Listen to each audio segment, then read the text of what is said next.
আজকে 19 তারিখ না? 19 তারিখ খিলগাঁও তালতলা মার্কেটের অবস্থা। জুমার নামাজের পরে এই ভিডিওটি যখন আপলোড করা হবে তখন হয়তো দেখতে পাবেন 19 তারিখ ফেসবুকে। 19 তারিখে তো খিলগাঁও থানা মার্কেটের সাথেই এখানে কি হয় অবস্থা সেটা যদি কখনো আপডেট হয় তাহলে আমি ইনশাল্লাহ নেট আসলেই আমি জানাইতে পারবো আপনাদেরকে। ওই পাশে আওয়ামী লীগের নেতাকর্মীদের অবস্থান চলতেছে, আর এই পাশে মানুষজন হুন্ডা টুন্ডা যা আছে সব ছড়ায় রাখছে, যে যার মতো লাঠি সরানো রেডি। খিলগাঁও থানা থেকে ওয়ার্নিং দিছিল কিছু আগে না? থানা থেকে আমি সব বন্ধ রাখতে গেছি এই পাশে। আর রামপুরা থানায় আগুন ধরাই দিছে আজকে। জায়গায় হলো ঢাকায় নিউজের অবস্থা। তো বাকি বিস্তারিত সম্পূর্ণ হোক তারপর জানাবো।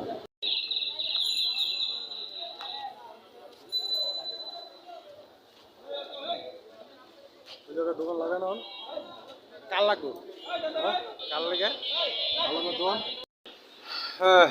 আসসালামু আলাইকুম, ঢাকা নিউজে আপনাদের সকলকে স্বাগতম জানাচ্ছি। বয়সটা কেমন শোনা যাচ্ছে জানি না, তবে এই নিউজটি যখন আপলোড করা হবে তখন তো দেখতেই পারবেন, কারণ বর্তমান আওয়ামী লীগ সরকার ইন টোটালি আমরা যদি বলি মোবাইল অপারেটর থেকে শুরু করে একেবারে ইন্টারনেটের যত জগৎ আছে সব কিছু ডাউন করে দিছে। তাই আমার এই নিউজটি আমার ঢাকায় নিউজ ফেসবুক পেজে এবং ইউটিউব চ্যানেলে আপলোড হবে কবে তা জানি না, তাই আজকে তারিখটি আমি ঘোষণা করে দিচ্ছি 19 তারিখ, মানে 19শে জুলাই 2024 রোজ শুক্রবার। আজকে সারাদিনের হাল হাকিকত কি আমি তা আপনাদেরকে বলে রাখছি।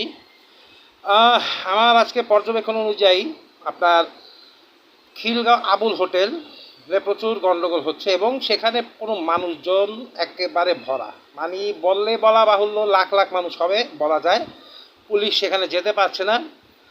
আপনার রামপুরায় যে হাসপাতালটা আছে সেই হাসপাতালে প্রচুর পরিমাণে মৃতদেহ যাচ্ছে এবং জীবিত মানুষও যাচ্ছে যারা আহত হয়েছে।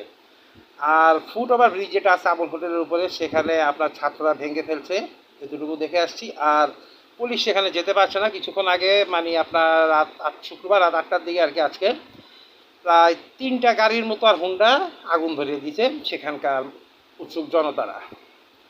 আর বলা হচ্ছে যে হেলিকপ্টার উপর দিয়ে যায় র্যাবের, তখন গুলি করে এবং উপর দিয়ে বোম মারে। তো সেটা আমি নিজেও পর্যবেক্ষণ করছি, কারণ আমি আমার বাসার থেকে মানে মেম্বার আগার যে বাসা সেখানে র্যাব ক্যাম্প আছে, আর সেখান থেকে আপনার যেটা যদি বলি তাহলে সেখান থেকে একেবারে খুব কাছে আর কি বলতে গেলে, মানে একেবারে আবুল হোটেল অনেক কাছে, রামপুরা অনেক কাছে। তো আমাদের যে রামপুরা যে বউবাজার আছে সেখানে সোনার মধ্যে 7 জন সেখানে যারা আন্দোলনে যোগ দিয়েছিল কোটা আন্দোলনে, কোটা বিরোধী আন্দোলনে, সেখানে আমাদের রামপুরা বউবাজারে প্রায় 7 জন মানুষ মারা গেছে। আর রামপুরা যে থানা আছে পুলিশের, সেই থানাতে আজ শুক্রবার জুমার নামাজের পরে বিকালের দিকে আগুন লাগিয়ে দেয়। যে আগুন লাগানোর কারণে আমাদের খিলগাঁও যে থানা অনেক কাছাকাছি হওয়ার কারণে সেখানে সতর্ক অবস্থানে চলে যায়। আমাদের খিলগাঁওতে একটা দোকানপাটও খোলা নাই মেইন রোডে, পুলিশ এসে সতর্ক করে যায় সবাইকে। আওয়ামী লীগের ছেলেরা সেখানে পাহারা দেয়, মার্কেটের গেট টেট সব লাগানো। খিলগাঁও তালতলা মার্কেট শুক্রবার যেখানে জমজমাট থাকে, মানুষের ভিড় থাকে, সেখানে বলা বাহুল্য কোনো কিছু নেই, দেখে মনে হচ্ছে ঈদের মতো অবস্থা। আচ্ছা, এই অবস্থা। আর সেটা হচ্ছে হলো যে উপর দিয়ে যখন র্যাবের হেলিকপ্টার যায় নিচে লাইট মানে এভাবে ফোকাস করতে করতে যেতেছে, মনে হয় যে দেশে গৃহযুদ্ধ লাগছে বা এরকম কিছু। তো এইরকম কেন হচ্ছে আল্লাহ মালুম জানে। আমার কথা হচ্ছে যে সরকার কেন এত ভীত সাব্যস্ত হচ্ছে। সরকার বুঝতে পারতেছে যে তারা টিকতে পারবে না, তো ছেড়ে দেখ ক্ষমতা। শুধু শুধু এভাবে মানুষদেরকে হয়রানি করা তো মানি হয় না। যেখানে জনগণ চাচ্ছে না আপনাদেরকে, আপনারা কেন জোর করে থাকছেন? হয়তো বা ভিডিওটি তখন আপলোড হবে, হয়তো বা সরকার পতন হয়ে গেছে বা হয়নি, কী হলো জানি না। তবে আমার এই সরকার বিরোধী নিউজগুলোর কারণে হয়তো আমাকেও গুম করা হইতে পারে বা অ্যারেস্ট করা হইতে পারে, হয়তো আমার লাশ একটা সময় কোনো জায়গায় পড়েও থাকতে পারে, তা আমি জানি না, বা পাবেও কিনা আমার পরিবার। যে যেখান থেকে পারেন প্রতিবাদ করেন। হয়তো সরাসরি আমি প্রতিবাদ করতে পারতেছি না, এভাবে প্রতিবাদ করতেছি এতটুকুই। দেশের জন্য বাঁচতে চাই, দেশের জন্য মরতে চাই, কারণ এটা আমার নবীর সুন্নাহ।